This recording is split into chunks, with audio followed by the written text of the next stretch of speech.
You're listening to Let's Stay Together, a podcast about Fruits Basket by Natsuki Takaya. I'm Ellen. And I'm Kayla. And today, we're talking about chapters 29 and 30 of Fruits Basket. I feel like, woo, I know. This doesn't really feel like a milestone, but it feels like a lot for some reason. It's like we're getting up there. It's like it's not a special milestone, but I just looking at it now, I'm like, oh, it feels like a lot.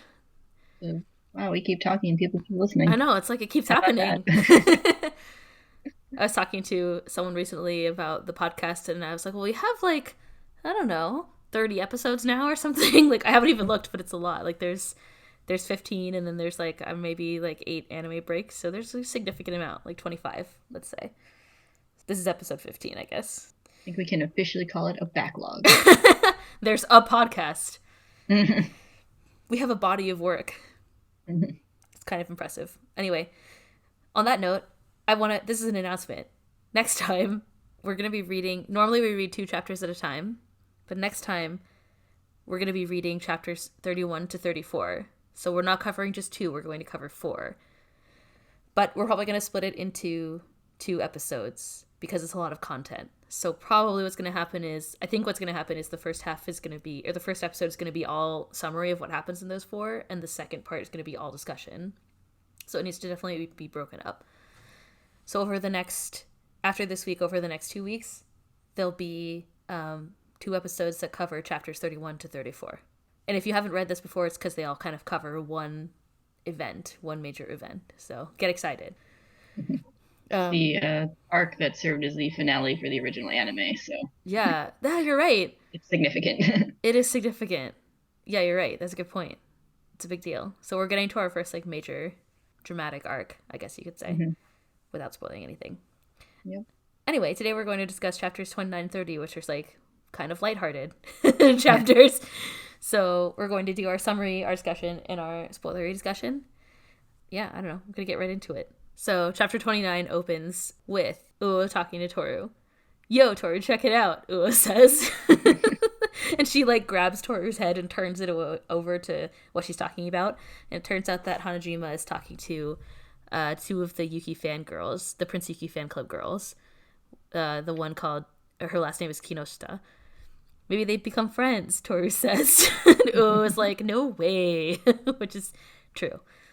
Hana comes over and they ask her, what's up? And Hana explains that apparently they want to have a special on Denpa for the next school newspaper, but they don't have any reference material, so they want to visit her house. There's nothing suspicious about that. Of course. What are they thinking with a feature like that, Uo wonders. Who knows, Hana says. However, I felt the unmistakable presence of sinister waves. But she did say that they could come over, and she says, of course, she can't back down from a challenger when the waves might break. And Uo is like, all right, a fight. That's what I like to see. And I think Toru's kind of like concerned in the background. Uo says that it's so suspicious that she's curious and that she'll drop by after work. Hana also invites Tohru to join as well, but Tohru says that she has to pick up Kisa. I mean, she has other plans, she says. Hana looks a bit dismayed at first, but then smiles and replies, really? Sinister waves, Tohru thinks, looking slightly concerned.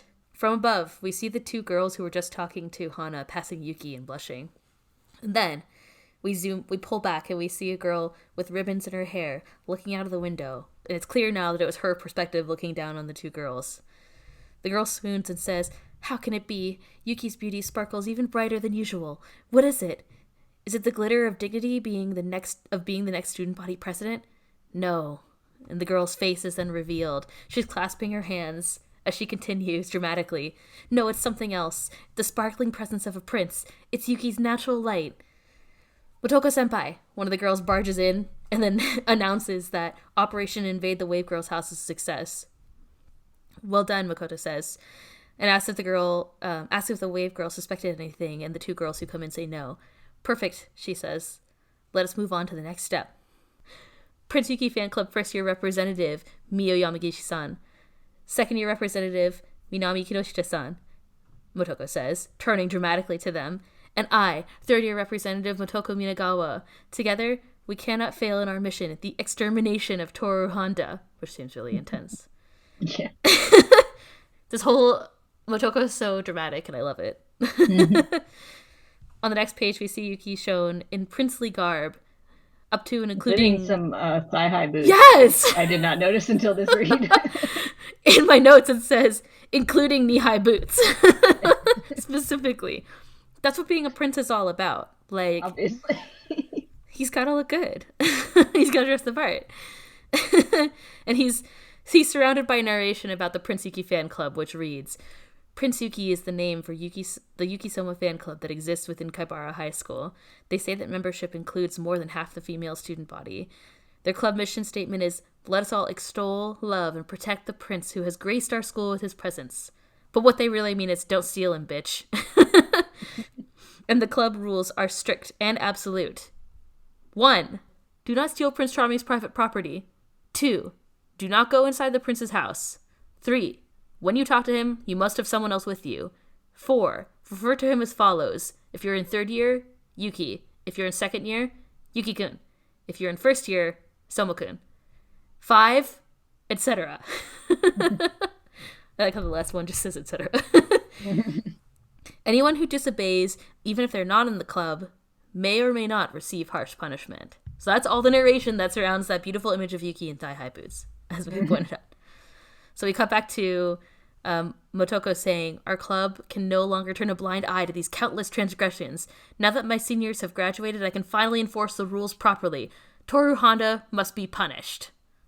All right. We see a scene of Tohru talking to Yuki and Kyo, like, casually, and we see Motoko's narration continues. What gives her the right to be so close to Yuki? The girl's a witch. What if her beloved Yuki were to fall in love with her? With Tohru, specifically. It all made sense when I wrote it. Minami is like, please stop. We have to protect him from the witches. Motoko says she's right. But Tohru Hana is, of course, protected by a demon lord with tremendous powers who can control electro-poison waves. And then we see Hana in her cape, hair flowing, crows surround her, cawing, and she's holding, like, a weird, like, voodoo doll or something, but to me it just looks like an eggplant with french fries stuck in it. Looks like a horsey made of an eggplant. Horsey. I assert that it is it's an eggplant with fries stuck in it. They say that Tohru, of course, is protected by the Yankee Arisa Ootani, but at least she is human. They say that they must first get rid of the demon lord to get rid of the witch, Tohru, which is why they cannot allow Operation Infiltrate the Wave Girl's house to fail. They must find her weakness and seal her denpa. I like how this whole, like, narrative is about this, like, fairy tale style narrative of going to their house. Anyway. We see Hana leading the fangirls home. So this is after school. We see Hana leading the fangirls home via the train. And the girls are like, wait, you take the train to school? And they're all super scared. But they can't be hesitant. They have to be strong to exterminate the demon. Mio, the dark-haired girl. Up until all this time, I just called them the Prince Yuki fangirls. I didn't know all their names other than Motoko. But yeah. I don't think they come up really all that often after this. They're always shown. Like, the two girls were already shown. Yeah, I mean, their names. But their names don't, for sure. Yeah. Motoko comes up a lot. But anyway, Mio, the dark-haired girl. In case you were wondering who Mio is, it's the dark-haired one.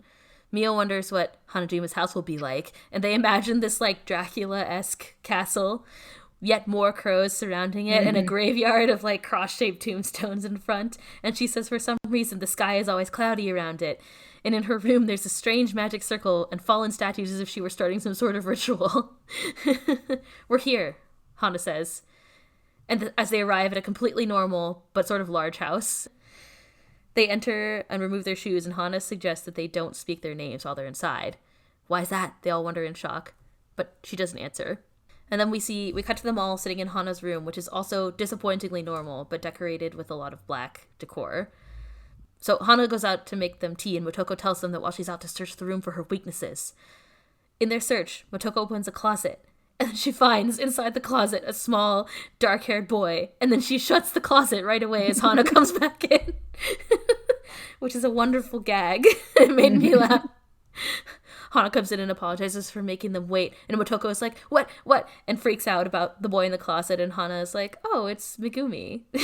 It's her brother, she explains, and she encourages Megumi to come out. Megumi emerges from the closet and says, you're not Tohru-san and Arisa-san. Are you new friends of Saki? Hana calmly explains that no, while they are the same gender, they're complete strangers. And they're like, is she serious? So they all sit together and they eat dango. And the Prince Yuki fangirls comment on how much like Hanajima Megumi is. And Hana is like, he doesn't look like me. And they're like, he looks just like you. They ask Megumi if he can send waves too. And he's like, oh, I can't do anything like that. And they're like briefly relieved. And he's like, the only thing that I can do is curse people. And the girls all silently freak out. He explains in more detail, and they ask how he's able to do it. With her name, he says. Now that you mention it, I still haven't heard your names, he says. But Motoko has had enough, and she stands up and freaks out. And is like, well, we probably shouldn't stay too long. But the other kind of, she and the other Prince Yuki fangirls squabble and are like, remember what we came here to do. And Mio eventually blurts out, Hanajima-san, do you have any weaknesses? Instead of running away. I do, she says. And then we see a kind of like shocked ghost people panel that we haven't seen in a while, which is nice. You're all in the Prince Yuki fan club, Hanajima says. You must really hate Tohru for getting so close to Yuki Soma recently. You must want to punish her, but I'm in the way of doing that. Are you scared?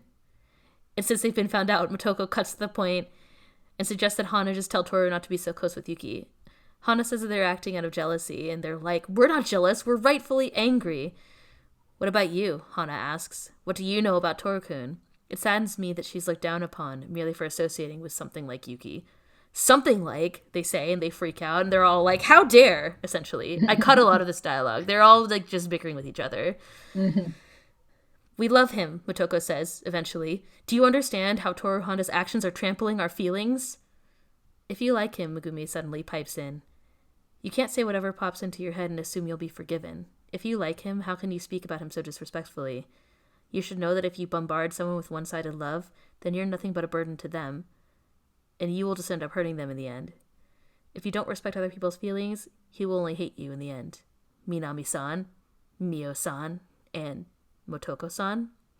And at this point, all the girls fully freak out, and they bail out at full speed and, like, run out into the street. There's, like, a panel of a little kid walking, like, reading something, and you see them, like, blurt out behind him. We see Hana and Megumi looking after them, and Megumi asks, did I go too far? And then he, of course, reveals that he learned their names while he was hiding in the closet, and they were, like, sassing each other to look around the room to find things that might be Hana's weakness. Hanajima says, I felt a little jealous, too. I felt like the Somas had taken Tohru-kun from me. It left me feeling lonely, but you're right, I can't be selfish. I mustn't be like those three. And Megumi says you can learn from their bad example. Megumi's so charming for for someone who's young and so knowledgeable. Anyway, Tohru and Uo arrive to check on things. And Uo says that she ran into Tohru in the station. Tohru looks especially concerned, and she asks where the other girls are. I think she was worried about you, Uo says. And then we see in the narration, which I think is like Hana's thoughts, when you treasure someone, it can be a little painful to see them find happiness with someone else. And sometimes you may get lonely. But, and then we see a wonderful, like, smiling panel of Hana. It can also make you happy. All the same, my weakness will always be Tohru-kun. Aw, it's so charming. It's cute. They are really good friends. Anyway, we'll get to it. At school, the next day. At school the next day, we see the freaked out fangirls running into Hana and Tohru in the hall, and they say hello, and Tohru actually bows to them, too, and greets them. Yesterday we failed and ran away, Motoko says, but the Prince Yuki fan club will never give in to you. And Tohru is like, huh? As you wish, Hana says.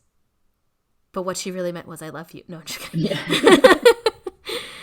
I think the crossover between... No. Yeah. There's got to be a crossover of Princess Bride fans and Fruba fans. There's no way there isn't. Yeah, I think that one's pretty large. As you wish, Hana says. And by the way, the curse will take effect in 3 days. And the girls are shocked again in the background, and they ask if they're really cursed, and she's like, who knows? You'll just have to find out in 3 days. And they're like, you are a demon! And they run off, I guess. At the end of the chapter, there's a chibi panel of Hana talking to Yuki, which is wonderful. And Hana says, I apologize for speaking of you poorly. And Yuki's like, eh? She's like, things must be difficult for you. And he's like, what? It's really great. The end. That's a gag I love when someone like apologizes to someone for something they did somewhere else, and they're just like, what? What? There's actually a later instance of that in the series, but Save it for the spoilers. Yeah. I just thought of it now because I was like, oh, I love that gag. Oh, wait, the other example I can think of right now is also from Fruits Basket. We'll talk about it later in like 20 minutes. I was just drinking. Don't mind me. Okay. Drinking on the job. Yeah. Working 9 to 5. Do you think there's a Dolly Parton crossover with the Fruits Basket fans? Well, we've established there's a crossover between Fruits Basket fans and musical fans, and that did get adapted to a musical. So 9 to 5 got adapted to a musical? Yeah, you didn't know that? No, I didn't know anything about that movie until like 2 weeks ago, to be honest. And now I know actually knew about the musical first. I was like, oh, someone did a Dolly did. Parton musical, and then I was like, oh, it was a movie. Yeah. First. Anyway, okay. Now let's switch gears completely to chapter 30. So another lighthearted chapter, but also completely different. I feel like these two, they get paired together. We paired them together not because they're like conceptually similar, but because it makes sense to like talk about them. I don't know, before we get to chapter 31. So chapter 30 opens with Mayuko Daisensei-sama, the raddest teacher in all the land, announcing that all the kids should have gotten their midterm grades by now, and if they have any red marks, they'll have to do makeup tests on Sunday. And then we see a variety of reactions from the students, ranging from like shocked to crying to like one saying bleh. Maiko is like, don't give me that. Be glad we're taking time off on our day off to help you guys. And Uo leans back in her chair and she's like, if you're gonna bitch, don't get rid of marks in the first place. Of course, we've got nothing to worry about, right, Tohru? And then she looks over at Tohru, who is holding her head in the press corner of the room, holding her head in her hands in shame and sadness. You got red marks? Uo asks, and Tohru only nods. How many? She asks, and Tohru raises a single finger without saying anything. What? Only one? That's no big deal, Uo reassures her, and so does Hana, who has come over. And Hana has received red marks in every subject. So Tohru has nothing to worry about, obviously. I really enjoy how Uo's like the more obvious like punk kid, but she's actually fairly good at school. Yeah, it's like when they said about Kyo too. Like she commented about the midterms when they took them that Kyo had been like holed up in his room studying. So it's kind of the same. Yeah, Uo's definitely the punk kid, and she's like, yeah, we don't have anything to worry about, right, Tohru? Tohru's like, meanwhile in the corner of shame. Yeah. And then Hana's like terrible at school and doesn't care at all. No, Hana doesn't give a shit about anything, which is great. Like running or... Yeah. So, Uo is like, get the prince to help you study. And Tohru is like, I did. And on cue, Yuki comes over, of course, looking concerned, but not mad or anything. And he's like, don't tell me you have to take a makeup test. And then we see the kind of like lightning-y shading effect that was used in the... or it's really similar to the one where Hana was like cursing the girls during the endurance run. That's overlaid over Tohru, who's like freaking out and shocked. And she jumps up from her chair so much so that she knocks her chair over and then slumps against the floor and says, I'm so sorry. And everyone is concerned, especially Yuki. I'm so pathetic, she thinks. I returned Yuki's help with failure. I can't face him. For some reason, I'm having a really bad headache. And then Uo, Hana, and Yuki all come over and comfort her. You shouldn't worry so much about it, Yuki says. Everyone has their off days. And the questions on the makeup exams are way easier, Uo says, and Hana concurs. But of course she would know, Uo says. So the chair is knocked over in the background. Yeah, you can see it. There's like a little kid there's another kid in the foreground who has a little like question mark shocked face as they're all kind of like gathering around her. But of course we see Tohru, who is still very sad and upset and teary-eyed at the kind of like end of that exchange. Later we cut to Tohru and Kyo walking home from school, and Kyo gracefully starts the conversation by saying, so, you have to take a makeup test? And Tohru backs away again in shock and slumps against the wall. And Kyo's like... Yeah. It's like the exact same drawing, basically. Yeah, it's wonderful. Except there's like leaves in the background. Like the background's a little different. What's wrong with you? Do you want me to just leave you there? Kyo says. They continue to walk on, and Tohru thinks somehow I've become extremely depressed. I'm so pathetic. I wonder if I'll be able to keep the promise I made to my mom, that I would graduate from high school. And she also thinks, I'm having a hard time walking, and I can't see straight. How could I allow this to happen? Why can't I get it together? And as she thinks that, she falls into Kyo with a flump. But fortunately, he doesn't transform, which is good. Only her head is in contact. Yeah, I think it's in contact with his backpack. There's enough fabric Yeah. between them that they're not hugging, I guess. Yeah. So I think it's torso to torso contact that chest has to and or has to be back. initiated. To Yeah. chest and or back. Yeah. Or just like arms like generally encircling you, not even touching you. Anyway. She falls into Kyo, and then he freaks out and is like, "Hey, I know you're upset, but this is nothing to get depressed about." And he blushes and says, "Sheesh, you're hopeless. You know you'll end up with a fever if you keep that up." And then on cue, Tohru slides off of his shoulder and like flops to the ground, fainted, eyes all a swirl. Kyo with his kitty ears up in a panic is like, "Do you have a fever? Wait, did you get a fever right after I said that? That's dangerous and confusing." Speaking of the curse, it made me think of the fact that like, oh, he can't even like carry her home. I know, like what's gonna happen? Like what would happen if she actually like fainted? I think she just like anime fainted. But what if she like really fainted and couldn't get up? What is he supposed to do? Just like drag her home or something? Like wait for her can't to even wake like up? get her standing and like help her walk that much probably. He's just like picking her up by like her shirt, like her shoulders of her shirt. I imagine her lifting her like by the fingertips and is like, "Get up, use your toes, use your feet." Like a marionette. Yeah. Kind of like in sync. Anyway. I made myself laugh. Anyway. Throwback to the 90s on this. It's Thursday. Something that everyone in the demographic of our podcast can relate to. Not 9 to 5. Anyway, they somehow manage to successfully make it home, and Shigure diagnoses Toru's illness as a cold. They try to get her to get into bed to rest, but she tries to persuade them that she's fine and she has other things to do, like she needs to get ingredients for dinner. And Kyo is like, "Go to sleep."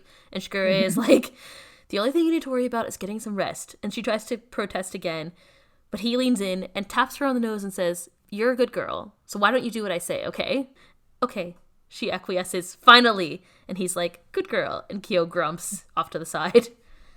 This part's super cute. I can't help it. I just think it's adorable. It's really cute. The way that he's like, "You're a good kid, so just be a good kid." And she's like, "Okay." Yeah. She has so many responsibilities all the time that he kind of like enables her to just relax. Yeah, it's a theme I like in some stories when like kids who have like a whole bunch of responsibilities that kids shouldn't have are like just treated as kids every now and then. I think that's kind of the point of this chapter. Something I like in Fullmetal Alchemist. Yeah. Something I like in Avatar too. Yeah, I guess that just happened in Avatar. I haven't seen it as much, but yeah, you're right. It never happens in Harry Potter. They're adults from the time they're 11. I was like, what other stories have kids? Anyway. Yeah. Harry Potter's like, someone please treat these children like children. Yeah, I know. Please? Like, where are the adults? Harry Potter is not an adult. I love how in a Harry Potter musical, he's like, "I'm just a 12-year-old boy." Yeah. Anyway. 11-year-old children saving the world. Yeah, no big deal. Anyway, they convince Tohru to get into bed. So we see Tohru upstairs getting into her jams with Des. It's really cute. It's also cute. You're saying that I'm being cute? Is that it? I'm batting my eyelashes, but you can't see it. I think that's the only time they like translated Des, but it's really cute. There's nothing. Or don't translate, rather. There's no way that you can translate it. Like, yeah. And then they only just have a note that's just like, Tohru is polite even when she's like sick or when she's sighing or something. I can't remember what it says. Yeah, it's just she's like, "Des," which is wonderful. I can imagine it. She thinks it's the worst time for her to get a cold. And on the next page, we see screaming on the phone. Shigure is holding the phone away. So this is kind of hard cut to Shigure downstairs. It turns out it's Momiji on the phone shouting and asking if Tohru is okay and if she's getting enough rest. And Shigure tells him that he got Tohru to take the day off work. And Momiji is like, "Got it! Leave it to me!" And hangs up with like a click. And Shigure is surprised looking at the phone at the end of their conversation. Like, what? Yeah, exactly. On the next page, we see Momiji slipping into an overly large work shirt that is somehow labeled with his name. Why does he have a work shirt? Anyway, whatever. It's fine. I'm not surprised. And also pulling it, you can see his like long sleeves like sticking out of the end too, which is really cute. He announces that he'll be taking Toru's place for the day, and he's like, "I'll try my best to clean Toru's share," in his like bubbly way.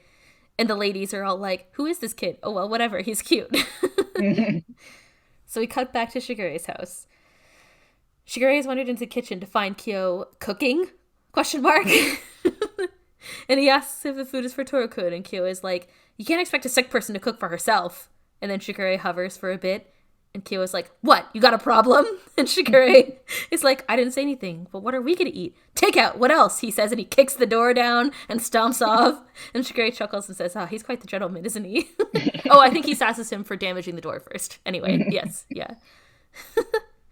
Listen, I was really excited that I could up our damage to Shigure's house counter. It's been so long. Yeah, that's like my first note. I was like, Exactly.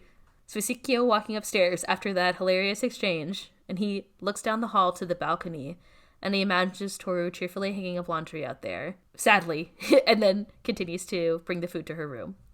So in her room, he delivers the soup, and Tohru freaks out because he made her soup, and she says it's amazing, and that she's so happy, and he kind of like sits like slumped on the floor, and he's like, whatever, just eat it already. And so she tries it, and she says it's delicious, and he blushes. And then he stands up quickly and tells her to just leave the dishes outside in the hall when she's done.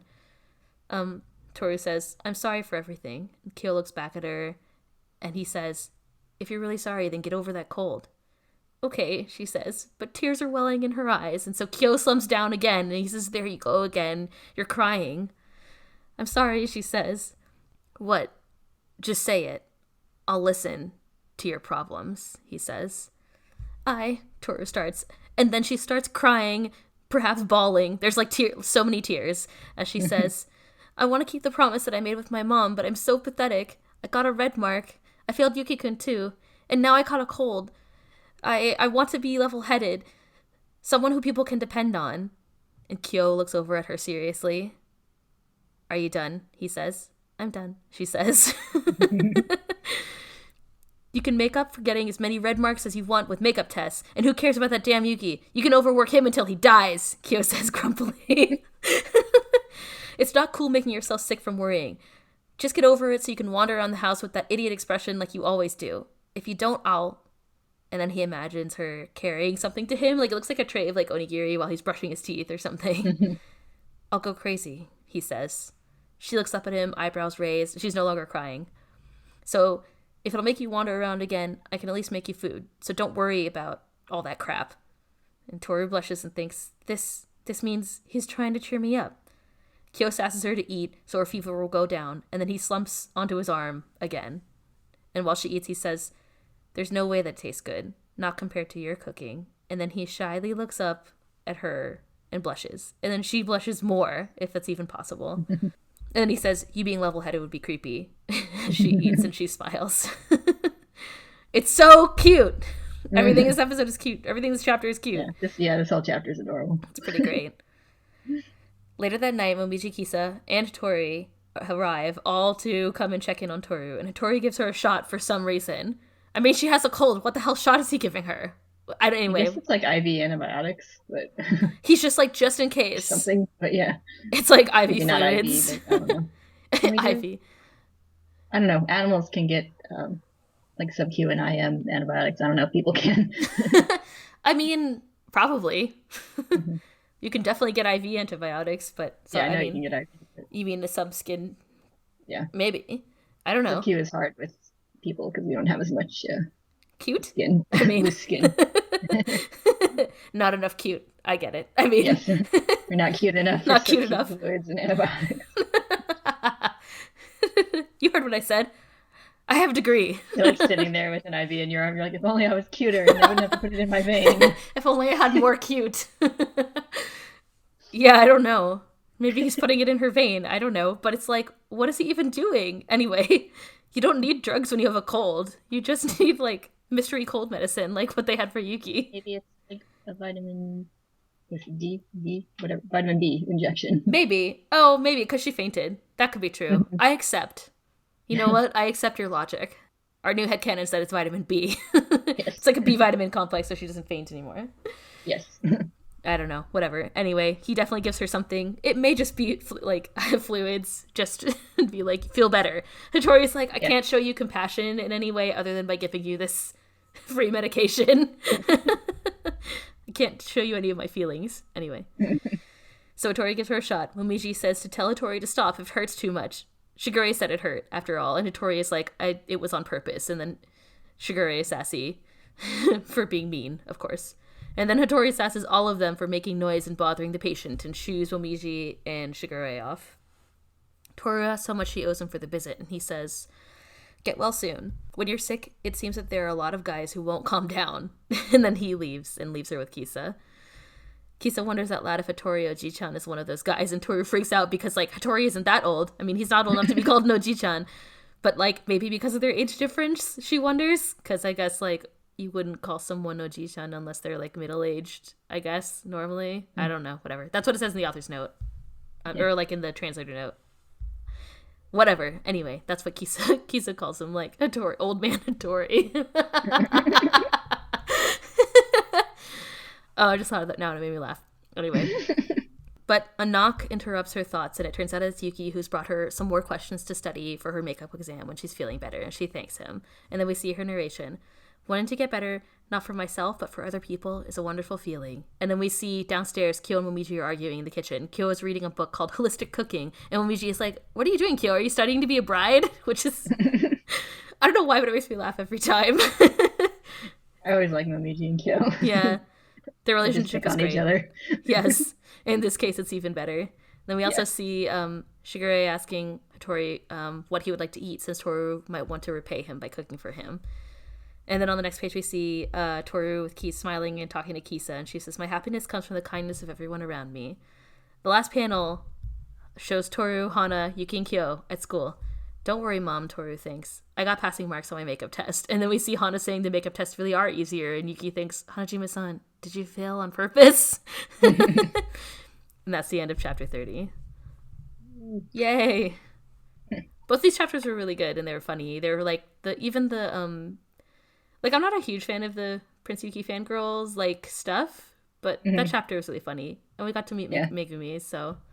Yeah, they're cute. Nothing big happens, but cute character stuff. Yeah. I really think it's, like, lighthearted stuff in, like, preparation for getting the next stuff in its own volume. Well, plus, like, wasn't there some sadder stuff right before this, too? There's Kisa, which is sad, too. So it's, like, a little levity in between some sad things, so that's good. I want to start off this... I would like to start this discussion by saying that I was so excited that Kyo broke the door.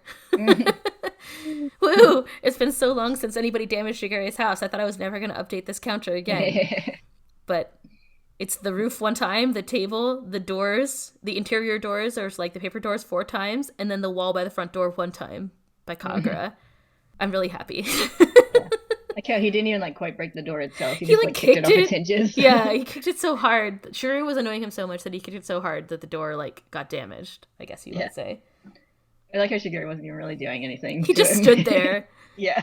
But Kyo knew that he was being like he was doing it to insinuate something or be annoying, which is great. Also, he's drawn with that little expression. Like, I didn't describe it because I can't really, but it's definitely like this like insinuating, knowing expression of glee. So he had that expression for sure. So it's just Kyo demonstrating that he's the only other one besides Tohru who can take care of himself in this house. I like how he's like, she can't cook for herself when she's sick. Like, it's like obvious. And he's like, you got a problem, bro? Like, and he's like, what are we gonna eat? And he's like, takeout, and then kicks the door down.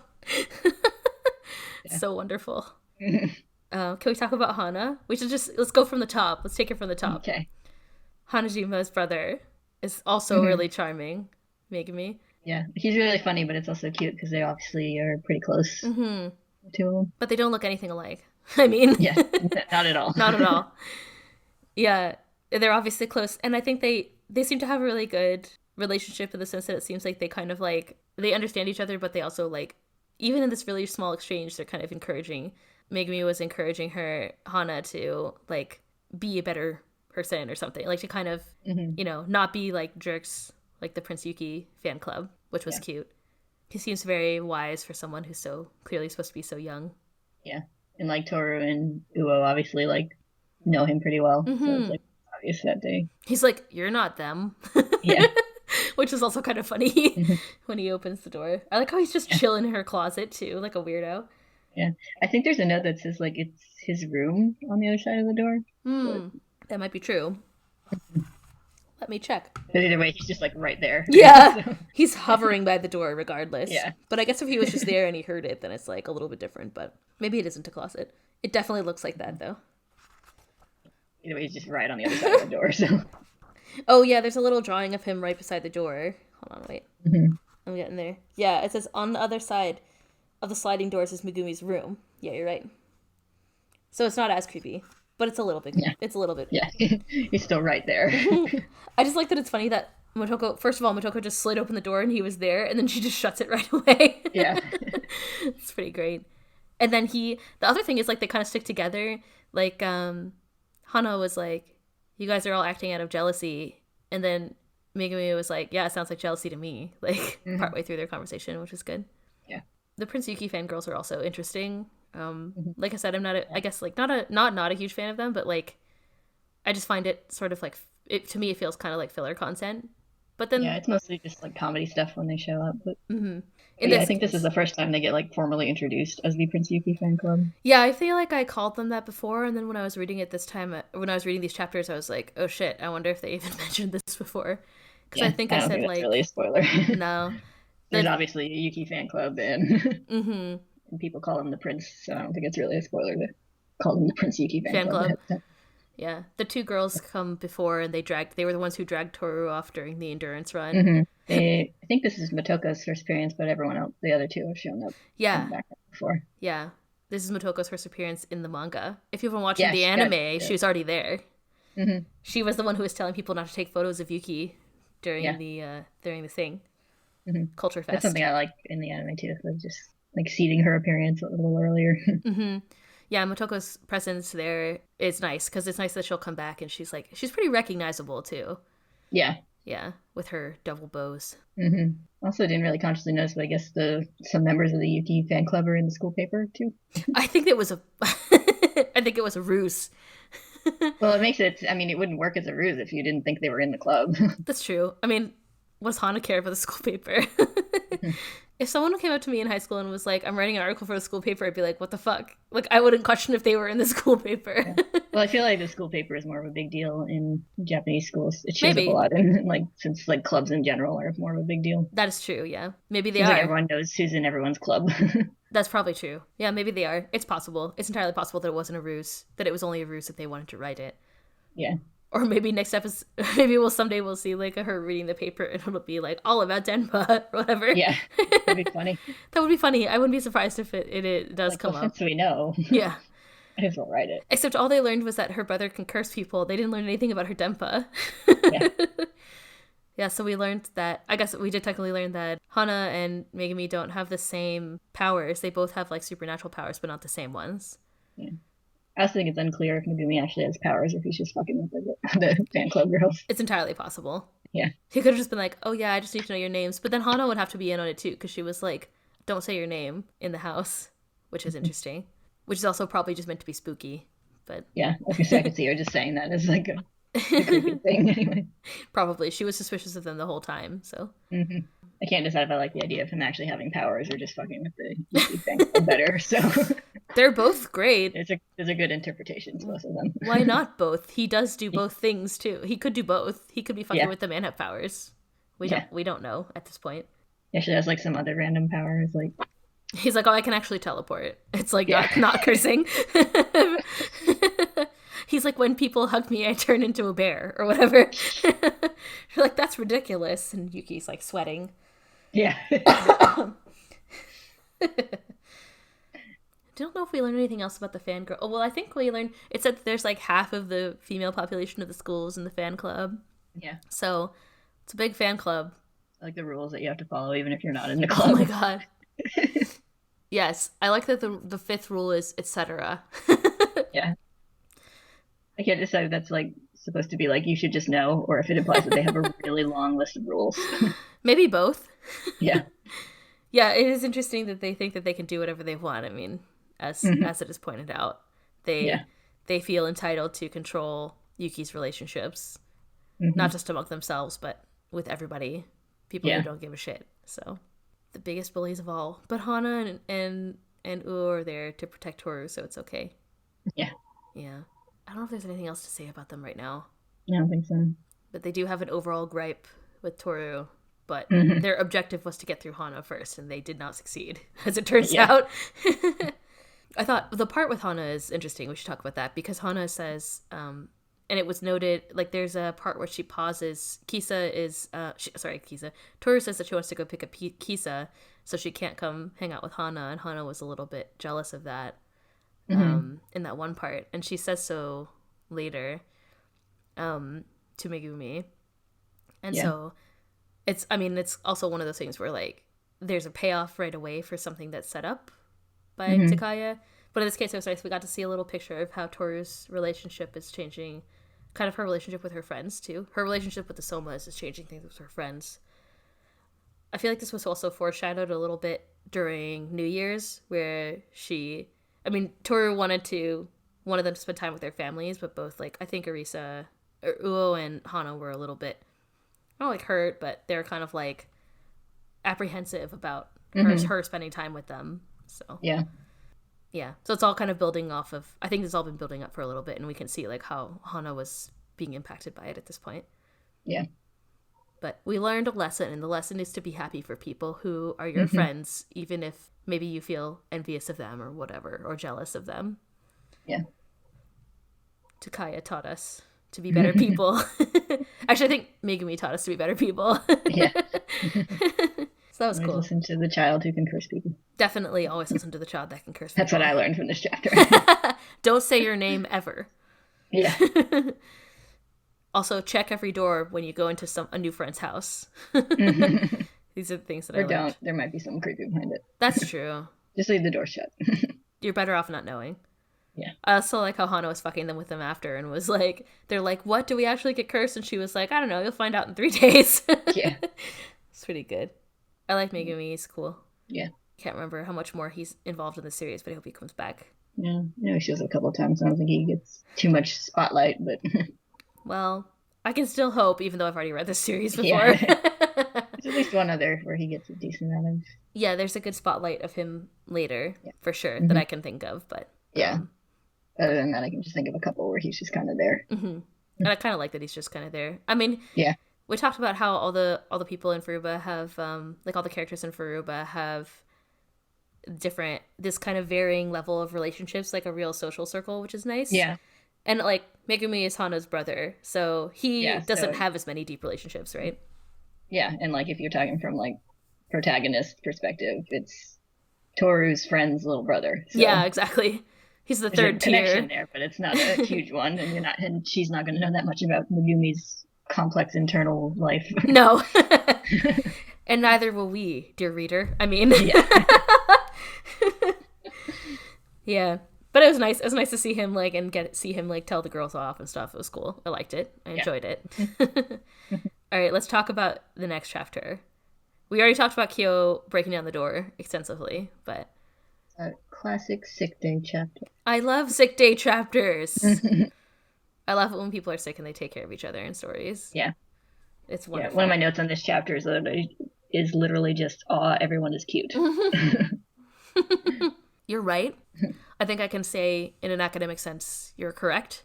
Yes. Can't refute your argument. But yeah, she's cute. Everyone trying to help Tohru. I like how they're all trying to reassure her.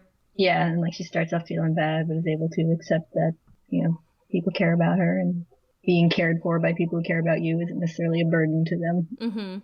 Yeah, I think she's starting to learn that a little bit slowly.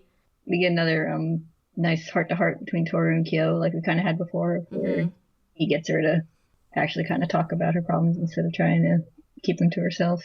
Yeah, and that was really nice. It's nice how, because she felt like she couldn't talk to Yuki because he was someone she felt like she had disappointed. I mean, not that he said that, but that's how she felt.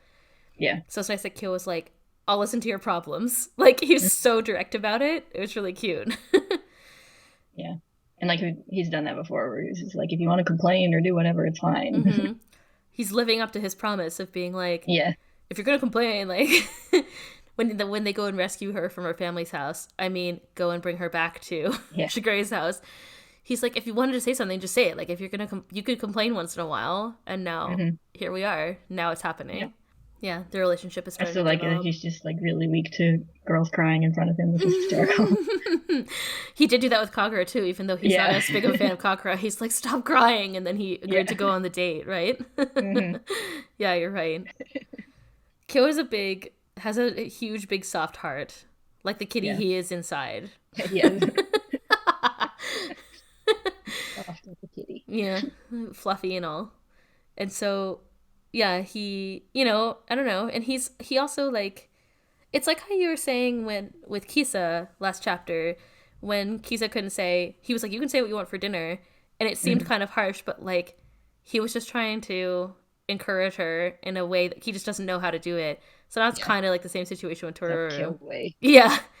And Tohru was like, he's trying to help me. Like, yeah. She knows him well enough by now to realize. He's trying to cheer me up. It's finally like in the very first, or maybe whatever, the second chapter, whatever, whenever he shows up and she comes home from school, like he jumped through the roof and he's repairing the roof. And he's like, earlier today, and he's like holding the tape with his fist. Yeah. Clenching the tape. She's like, she didn't realize till after that he was trying to apologize. Yeah, exactly. So now she's like, oh, he's trying to cheer me up, like in the moment. Yeah. So they've gotten to know each other a little better, I guess. Yeah, it was very cute. I feel like Yuki's role in both these chapters is just like reacting with confusion to the people around him. Yeah, a little bit. Yeah, he's kind of a minor character in these chapters. A lot of it is ironically about him in the first chapter, and in this one too, but I guess, like, skipping back a little bit, I liked how at the end Hana was like, oh, you have it rough, and he was like, what? Yeah. It was wonderful. Yeah, but like right after that, going into where Toru's like dramatically apologizing about getting the red marks, and she's like, what? I imagine them being the same day. Like, in my head, these were actually the same day at school, where, like, it's over 2 days. The first chapter is the first day, and then the next day is the end of that chapter, and then at the end of this day is when they got told about all their red marks. So it's like one long day of weird shit happening to Yuki. What is wrong with everybody? Why is she apologizing to me? Why is Tohru apologizing to me? What did I do? He's like, I'm a terrible person, deep down inside. Yeah. And I thought it was nice how he brought her, like, this isn't a comment. We're supposed to be talking about, like, analyzing stuff, but I'm like, I thought it was nice that he brought her notes. Yeah. This is my wonderful point that I was gonna make. It is kind of cute compared to like Momiji's like helping out at work and Kyo's making food, and Yuki's like, I can't do any of that shit. Yeah. So I like how they all I brought you notes. Like, I was listening to our last episode that we recorded, and I realized that we conspicuously left out, I feel, like a theme that was kind of obvious when I was listening to it again, which is that Tohru is... So, I mean, we know Tohru takes care of all the, like, Shigure and Yuki and Kyo, kind of in, like, a head of household kind of way, like a mother, you might say, for example. And in the episode with Kisa that we talked about last time, all the things with Kisa, she's actually, like, really directly contrasted with her mother, because there's the scene where Tohru, when they're talking to Kisa for the first time in the yard, and Kisa's mom shows up, and Tohru is like, when I told my mom I felt like this, or whatever, that I was being bullied, I felt this way. And then there's like a memory of her mom hugging her after she confessed that, and then right away Kisa hugs her. So now she's in the situation where she's taking care of other people. And I think we've seen it so far building up in this series, but it's never really been directly compared in the same way. And now in this case, in these chapters, it's almost like the inverse, where like now she's the one who needs to be taken care of, and they're all kind of like splitting up her duties. Like Momiji's doing her job, like you said, and Kyo is making her food, and Yuki's helping her with her school. So like they are all helping her complete her kind of like different roles. And even Shigure was like, go to bed. I can't remember if I left it in, but which is sort of a parent like thing to do. Yeah, exactly. So like someone is also being her parent. In this case, like the role is completely reversed. Like she was the one taking care of everything last time, and now she's the one who needs to be taken care of. And I just thought it was an interesting contrast that I felt like as a creator of this podcast conspicuously was left out of the last episode. I was listening to it and I was like, what? Why didn't we talk about that? It's so obvious now. So yeah, it's kind of cool that like now it's the inverse. Like I think a lot of people complain. One of the complaints that I remember hearing about, like, I think this is going to change with the new anime, but one of the complaints I remember hearing about Fruits Basket in the past is that Tohru is like a perfect, you know, girl kind of character, and she can take care of everything and whatever. And I feel like this is like one of those times where she just completely, you know, like lost and kind of lost her cool. She felt like she was going to let down her promise to her mother. It's like a whole thing that her identity hinges on right now. Yeah. And that was almost lost. I mean, that's how she felt. Even though it was just like, everybody's like, chill, it's like one mark. But Yeah. so everybody kind of helps her through that, which is really nice to see in these chapters. Toru's not the only responsible adult, it turns out. Yeah, all the other ones together make one responsible adult. I was like, she's the only one who can handle all of those tasks at once. But yeah. yeah. But yeah, I think it's definitely a theme of the series that's starting to be revealed is like, Toru's helping a lot of these characters, but they're also helping her in return. Yeah. It's funny because she directly stated that before, but sometimes it doesn't feel like that. Like when it's fresh because it was just recently in the episode of the anime that we talked about last. Kyo, when she's walking back with Kyo after she convinced them, or like after he had the argument about talking and whatever. After he talked to Kagura, and then Shigure asked him about getting to know Yuki better, and then he ran off, and then Toru talked to him, and then they came back together, and Toru was thinking, I want to help heal them the way that they helped me. And it seems like I remember reading that and thinking like, I don't like, as someone who's read this series, I feel like that's definitely a theme and it happens, but also I feel like it's kind of happened, but like not as much as her helping everybody else. So yeah, this is nice to also see this kind of theme be touched on again. Yeah, I also do feel like from Toru's perspective, like they've helped her by giving her a place to live at this point. So I think she's just like, oh, I'm trying to pay back things they've done for me. So. Yeah, I mean, for sure, I think she sees it that way. I just don't see it that way. Yeah, I mean, I think she's like more than paid the back for that, but I don't think she would ever see it that way. No, I don't think so. But it means a lot to her. They mean a lot to her. Yeah. And I think this also, like she says in the end in her narration, like, I'm not just getting better for myself, like I'm getting better for other people, and it feels wonderful. Like my happiness comes from everybody around me. So, and I think that it's interesting. This is another point where she's also worried about her mom still. Like we talked about her being sort of positioned as a mother type in the last two chapters, and now she's back to talking to her mother again. She's reassuring her mother. She's like, Mom, like, don't worry, I passed the test. We haven't seen this in a couple of chapters, but I've talked about it before as being like kind of a major part of her character. Like we can see, here's just another little reminder that she's still working through all of her feelings about her mother. So she gets to be a kid in these chapters once again. I'm trying to think if there's anything else that's not spoilery. I don't know. That's all I had. Yeah. Mostly everyone is cute. Everyone's cute. It felt like a lot, but like not. Somehow it's not too much. Momiji was there. Everybody was there to help. Kisa came to visit her. Hattori came to visit her. I really like the little panel where like Kisa's like leaning on the bed and Momiji's like over her. They're both like hovering. Yeah. They're like, oh my god. Really cute. Yeah. Mom's gonna die. Yeah. Yeah. They're very worried about her. It's very sweet. Yeah. Even Shigure was cute. Yep. Even Shigure didn't even make a scary face this time. Yeah. Not at all. Not once did he threaten to use her for something. Or threaten Akito. Should I make a counter for that? I feel like it's like chapters without Shigure making a scary face. Yeah, like,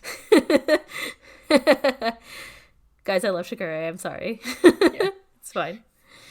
Okay. Their favorite terrible person. Yeah. I can like him for being great and terrible. It's fine. Yeah. Okay, in that case, I think we'll start talking about spoilers. So I just want to, first of all, thank everybody for listening again. Always, like, we've gotten a couple of notes this week. It's been really awesome. Thank you always for sending notes to us on Tumblr and Twitter. And you can email us and visit our site and all this junk.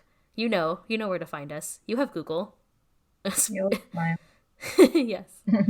So also just want to remind everyone, next time we're going to talk about chapters 31 to 34. So make sure you read all 4 and get mentally prepared for that shit. And then that discussion and that summary will be split into 2 episodes. So over the next 2 weeks, we'll be talking about those 4 chapters.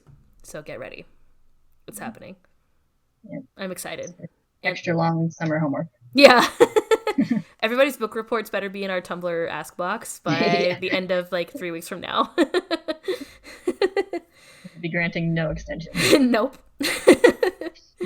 Okay. Thank you all for listening. We'll see you next time. Bye-bye. Bye.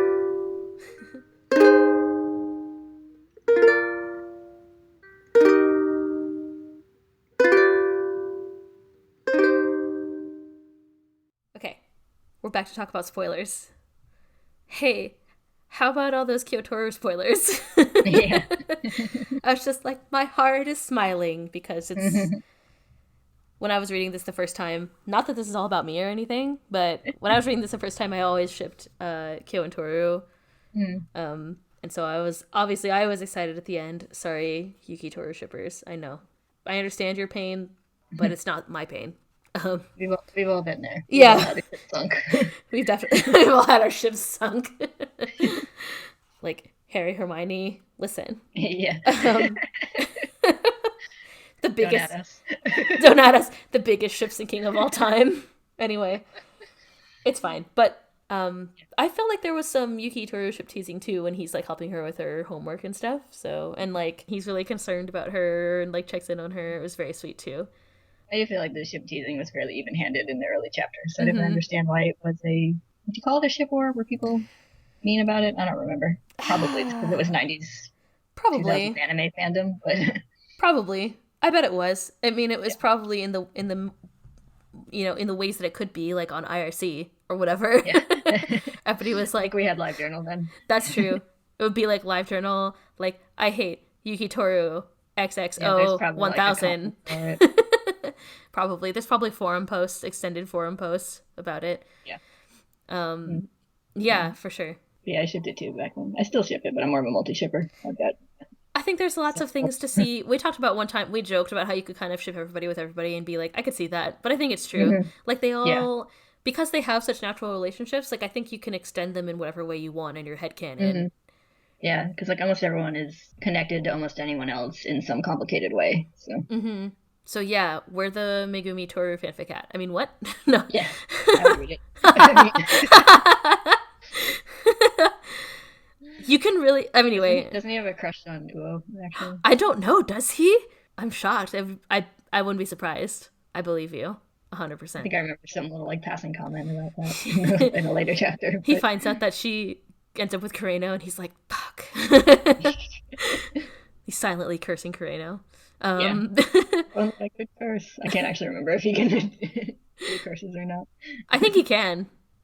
I think it's revealed in that chapter, the backstory chapter about Hana and Megumi, like when they're little kids. I think that he can. Yeah. I can't remember. I kind of skimmed that one, and I remember there was something about, like, because he didn't talk much when he was littler, and the parents were like, are they communicating telepathically? And like, I don't think that's it. But, no, he was just a goth. Said anything or not, but...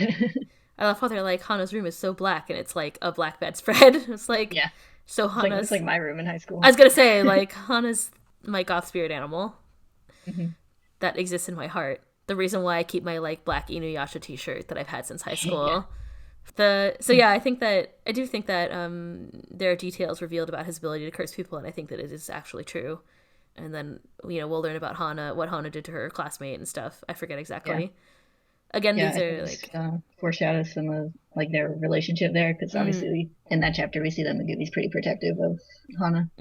So you can see that they're close in this chapter, and you get a little bit more elaboration on that in that backstory chapter, which is in this chapter. It's a good chapter. I just don't really remember like a lot of things in the middle of this story. I'm still kind of fuzzy on the details. Like I knew the French Yuki fan club existed, and they went to Hana's house, but like I don't remember half the stuff that happened in this chapter. So yeah, like I said, I can't remember if I mentioned it in one of our episodes, but like when I started reading this volume, I was like, wow, I don't remember most of this volume.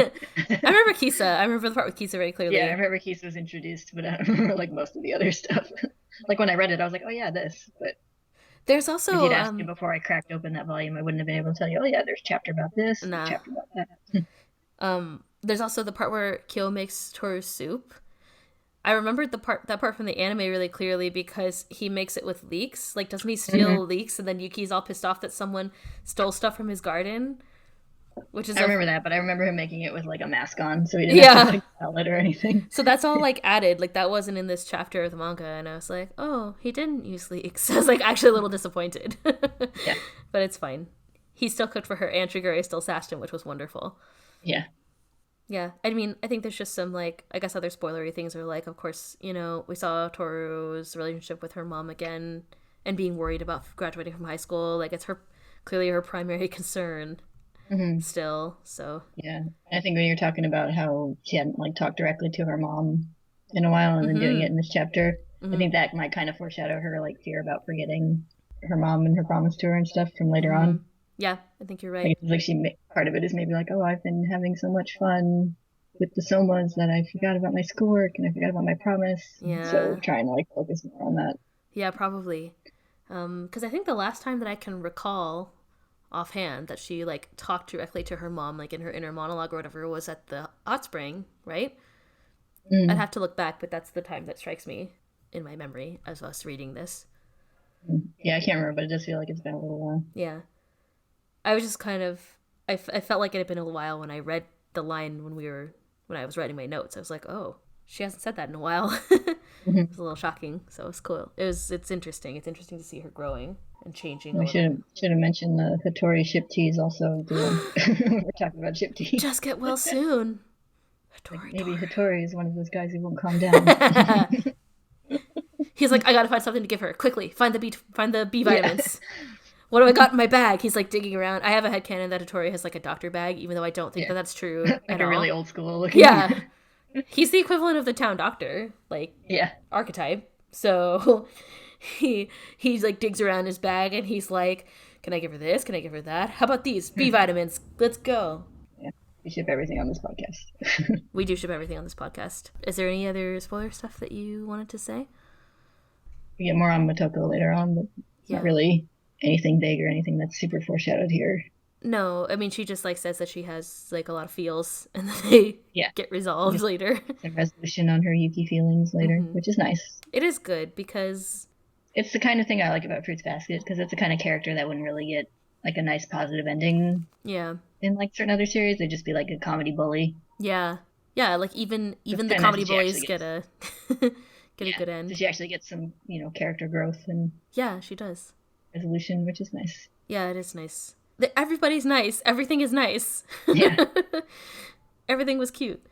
Mm-hmm. Yeah. And then, of course... That's the theme of these chapters. Everyone is cute. Everyone's cute.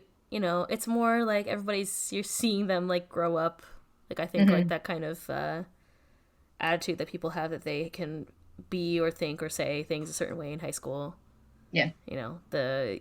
We see that Motoko at least get closure on her feelings with Yuki later. So I don't know. I can't remember exactly what the content of that discussion is. So it might be about that. It might be about something else. But I don't remember the details. But I remember right before she's about to graduate, she has like a heart-to-heart with Yuki. Mm-hmm.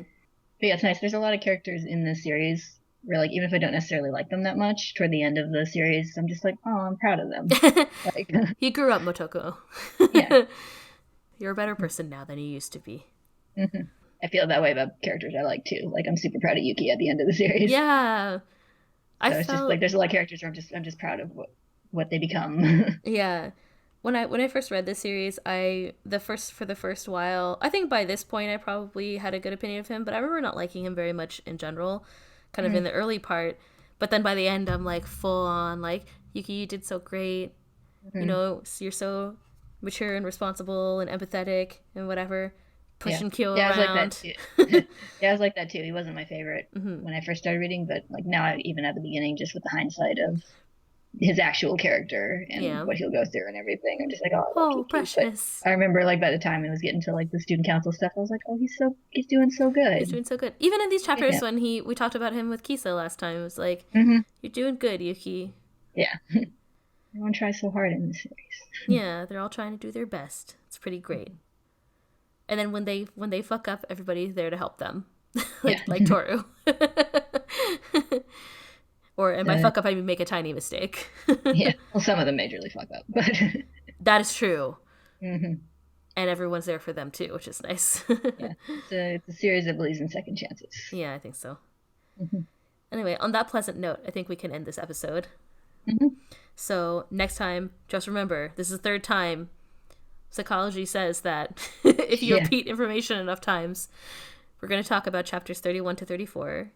31, 32, 33, and 34. That is correct. It's Kyo's true form arc. Now we're in spoilers, so we can say that. Yeah. We're talking about his true form. We're going to get into it. Everybody bring their tissues.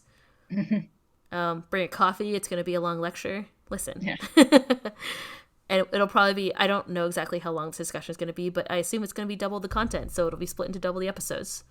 Yep. Somebody was once like, someone once sent us an ask that was like, how you guys plan stuff so regularly? And I was like, I don't know. Listen, how do you regularly produce so much like the same content every week? And I was like, well, we just make plans and then we stick with them. That's how it is. So the plan is magic. Yeah, it's all production magic. That's our power. Like Megumi can teleport any crystal. Yeah. Our powers. Put out regular content. Put out regular content at a reasonable quality on a regular schedule. You can count on us for something pretty good. It's okay. Yep. Okay, so thank you all for listening. Again, you can send us asks and stuff on Tumblr or send us messages on Twitter. You can imbibe this content on YouTube or whatever the fuck it is when you listen to something that doesn't have visual content on YouTube.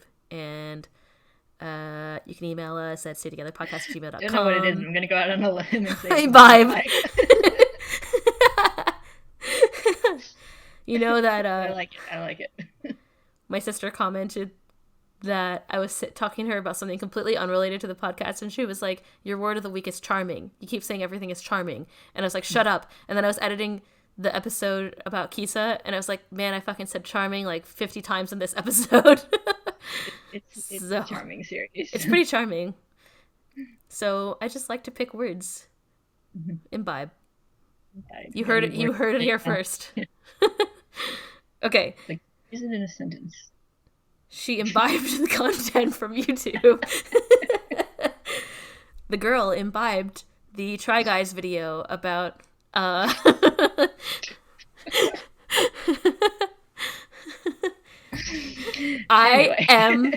No. Anyway. All right, thank you all for listening. We'll see you next time for sadness, but also heartfelt upliftingness. Catharsis. Yes. We'll see you for catharsis. Here's another big word. Yes. It's an SAT word right there. The girl felt catharsis when she watched the Try Guys video. She imbibed the Try Guys video. Okay, whatever. Listen, good night. This is like someone trying to make the writing sound better, so they just open up the thesaurus. All right. Thank you for listening. We'll see you next time. Bye. Bye. Thank you for listening. You can imbibe this next week. Thank you for imbibing this podcast. We'll see you next time. Goodbye. Shut up.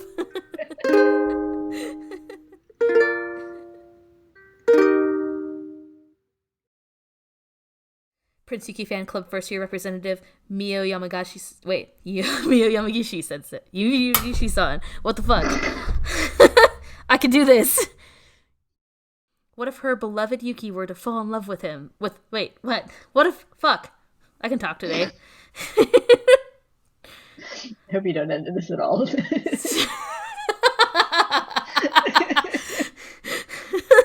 People need to get to the content, not just me fucking up. But I do want them to know the true me. So... I felt like there was some Yuki Tohru ship teasing too when he's like helping her with her homework and stuff. So, and like just oops. Sorry, I hit the spring on my microphone. The gong. Anyway,